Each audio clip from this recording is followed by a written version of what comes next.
Kasus sengketa lahan yang dibangun sirkuit MotoGP Mandalika masih belum tuntas sampai hari ini. Meskipun perhelatan MotoGP sudah berlalu 2 hari yang lalu, tetapi ada nasib masyarakat setempat yang masih belum mendapatkan kompensasi mengenai lahannya yang diambil alih untuk pembangunan sirkuit Mandalika. Dalam hal ini, juga diketahui terdapat pelanggaran HAM mengenai pembangunan sirkuit Mandalika.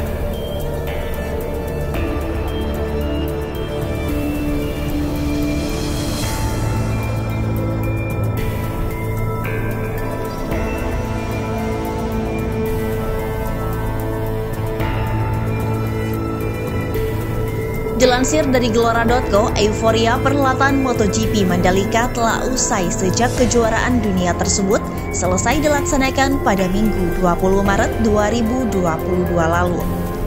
MotoGP Mandalika saat pelaksanaannya memunculkan banyak sekali antusiasme, kritik hingga pujian.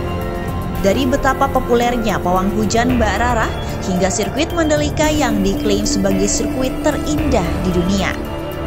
Tapi tak banyak dibicarakan orang bahwa ada harga mahal yang harus dibayar untuk berdirinya sirkuit Mandalika yang jadi arena diselenggarakannya kejuaraan dunia MotoGP tersebut.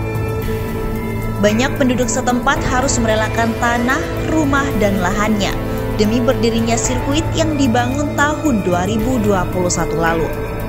Salah satunya adalah Sibawai, yang sekitar 1,2 hektar tanahnya menjadi salah satu yang digunakan untuk membangun sirkuit tersebut, menyebabkan Sibawai harus kehilangan lahan dan pohon-pohon kelapanya.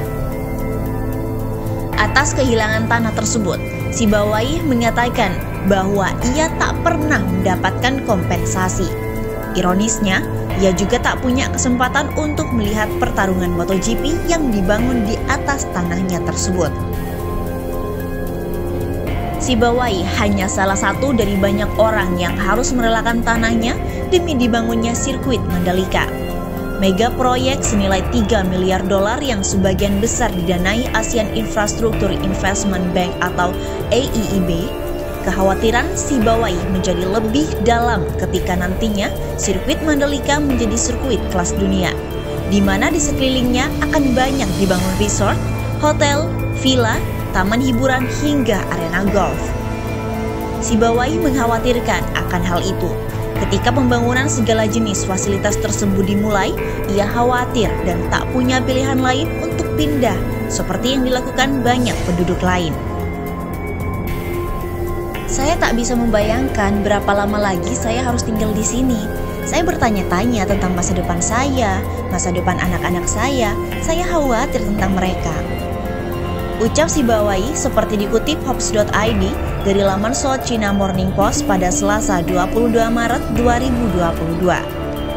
Diketahui bahwa akar masalah dari sengketa lahan ini adalah klaim Indonesia Tourism Development Corporation atau ITDC soal kepemilikan tanah seluas 11.175 hektar di Mandalika.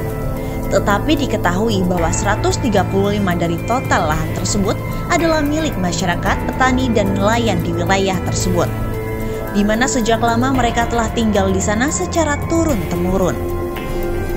Tahun lalu, isu soal sengketa lahan ini juga sempat disorot oleh Oliver De Schutter, anggota PBB pelapor khusus kemiskinan ekstrim dan hak asasi manusia.